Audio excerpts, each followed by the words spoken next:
How are we doing on the markets? We've got 6,046 on the Nifty, up 0.9%, 20,144 on the Sensex, gains of 0.9% there too. The Religare stock, Religare Enterprises, is up 2%, 499.25 on the stock. There's been news flow on it, and we're going to talk about that and the strategic direction of the company from here on with Shachindra Nath, who's Group CEO, Religare Enterprises. Mr. Nath, good morning. Mandi here in the Delhi studio. Appreciate your time with us this morning. I know you've spoken in great detail about the recent acquisition of Landmark with the media, but just one brief thought on that.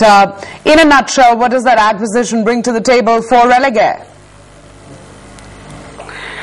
Manvi, as we have spoken earlier as well, that Religare is trying to build a multi-boutique global asset management business, which we are doing by acquiring asset management businesses in US, and then we will try to help them, these asset management companies, to gain alpha from emerging market, because most of the asset management companies which are in boutique format, they are all at the moment in the pressure to get right investment opportunities in the emerging market and also to gain access to the capital introduction across the globe. So from that perspective, their partnership in form of acquisition with Religare is very meaningful. World's 65% of capital today still is in the United States of America and mature markets, and none of the emerging market financial services players are working in a meaningful direction to capture that capital flow which is happening towards emerging markets. Religare Global Asset Management in this model is gearing towards capturing that capital flow. Okay, fair enough. Specific terms, and I already know the answer to this, but you've done now 2 acquisitions in the US. There is Landmark recently and Northgate Capital earlier in the year. Is there any particular business out of the US that is now missing in your ideal portfolio? Yeah, Manvi, this is just in beginning. As we've said at multiple point of times, the way we are building our global asset management, it is a platform of multiple affiliates capturing all asset classes.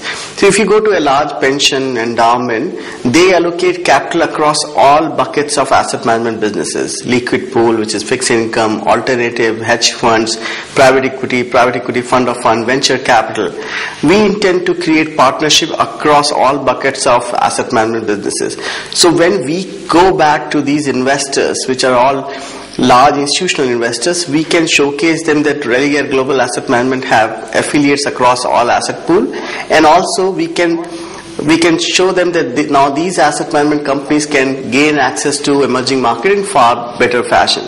We have gone in this process by acquiring asset management companies where revenue pools are locked in for 10 years or 8 years period of time, but we would now move towards fixed income managers, distressed debt, long only equity managers. So we would continue to build this portfolio. Right. Shachindra, good morning. Prashant also joining in. Just to go back to the earlier point, that US is still the largest pool, the Western market is still the largest pool in terms of funds, etc. My point is, even players who've been around for a long time, guys like Nomura, etc., have not been able to really crack that market, the US market per se. Japan still pretty much remains the largest market. Asia, they're pretty strong, but US has got the opportunity, is very large, but the point is they've not been able to crack it. My question is, what will differentiate you as you actually go after that market, doing acquisitions there? Because $500 million acquisitions here in India might be a very large deal, but it might just be a drop in the sea out there in the US. Yeah, Prashant, we are not trying to crack US market. I don't think so that we are setting up an ambition and aspiration to be a large US asset manager. So we have to differentiate between what we are trying to do. We started that journey by bidding for likes of AIG and all, but then we realized that value add to the firms would be firms which are in boutique in nature, niche in their product offering, and who are very much liked by their LPs and institutional investors, and now want to launch new product for emerging market capital flow. So that strategy is panning out to be very, very attractive. So it's not that the growth for these asset managers would primarily come from when they would start getting the emerging market access right. And we would help them because we are building an emerging market investment banking platform. We are now in multiple markets, right from Japan, South Africa, Indonesia, Malaysia, Singapore, Hong Kong. So our physical infrastructure, our talent pool in these markets, our knowledge of these markets would help each of these managers to get better access. For example, Northgate, which was our previous acquisition, now they are doing another fundraise and they wanted to create a huge allocation to emerging market, especially China. Very easily they could find talent and put in our same office in Hong Kong where our rest of the offices for Religare is. So very small things which becomes very difficult for these managers to access becomes predominantly important. And also the distribution which we are building up, we have built a distribution team in Japan, 9-member team in Japan. Now they are helping Northgate to go and raise capital from there. So as I said, we would be a large asset manager business out of US with very high linkages to emerging markets. My belief is that you will see this model now being taken by many other players. In US it is very prominent. So Affiliated Manager Group, AMG, Legg Mason, Nataxis, there are all a lot of players who are doing that. But none of them come from emerging market background. Okay, all right, fair enough. Point taken. Out of all the subsidiaries that you've got now, can you identify which will be which do you see as large value creators for you? Over a 5-year time frame, you got securities, Finvest, capital markets, commodities, AMC, insurance, and some others as well. Difficult to keep track, but according to you, which will be the largest value creators for you? Because it's been some time since we've floated these subsidiaries, they've been doing work, operations, so you'll have that sense now. Prashant, you can keep track very easily if you divide our business in 3 simple formats. We are an integrated financial services play in India. So ex-commercial banking, we almost do everything. We are an emerging market-led investment bank wherein we are expanding investment banking operation across emerging markets, 6-7 markets in the first phase. And we are third businesses, we are in a global asset management business which we are acquiring US asset manager and then helping them to grow in emerging markets. So there are 3 core businesses which we are in, and each one have its own subsets. It's unfair to ask me. It's like asking a mother that which of its children it likes. But from a value creation perspective, each of our businesses are gaining leadership position. As management, our endeavor is that each one of them should be in top three leading position, and some of them we already have there. If you look at our retail brokerage operation, our non-banking finance business, we are already in a very strong leadership position. So our India integrated financial services play, which is the fulcrum to grow our emerging market platform, is growing substantially, and each one of them has their own time period in which they are growing.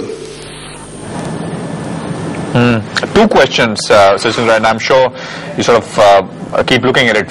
First is talent. Since most of these operations have got their own teams now and run by individual people with vertical heads, etc., how do you sort of over a period of time retain talent?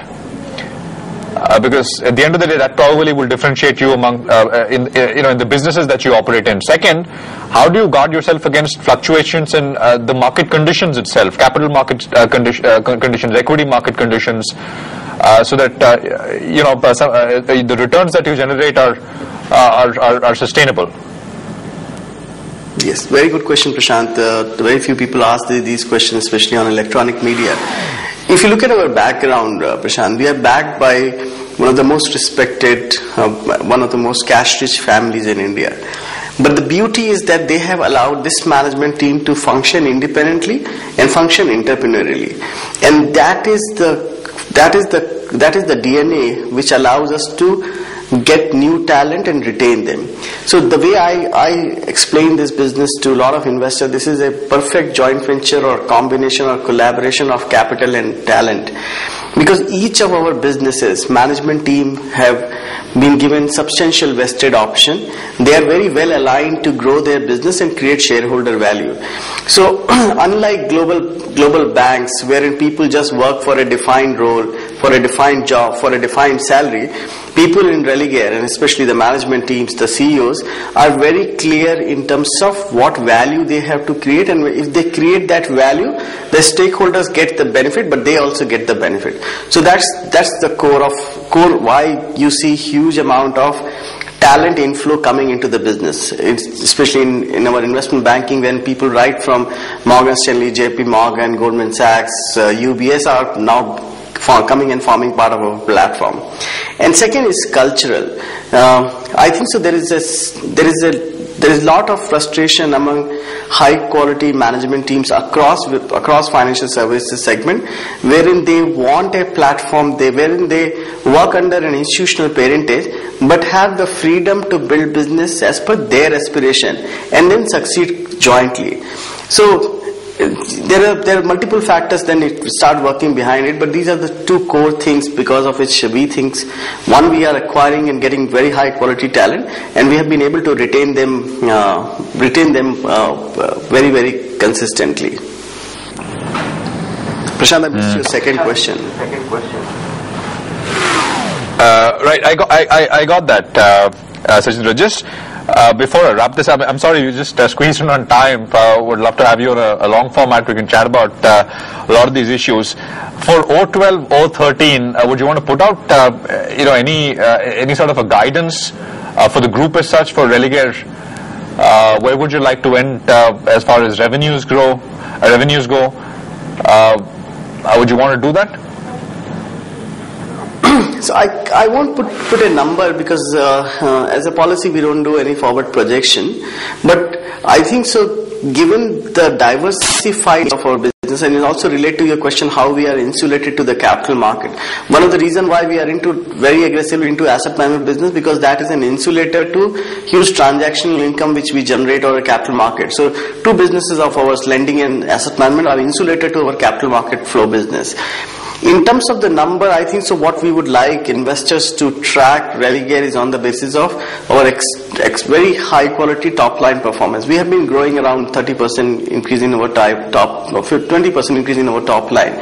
We would continue or probably supersede that top line performance over a period of time, and some of that would come because of these acquisitions. So for example, if you look at today, Religare Asset Management is a $15 billion asset management group across all our asset management companies. In FY11, that's a number which we have given to the market, we would be doing $75 million top line from asset management and roughly around $38 million of EBITDA profit. So that's just one segment of business. So I think so our top line would continue to grow in the range of 30-35% annually. Okay, all right. Good talking to you, Shachindra. We'll leave it at that for now. Hope to get you back on board for a slightly longer chat. Appreciate your time. So we'll take a quick break, come back, lots more lined up.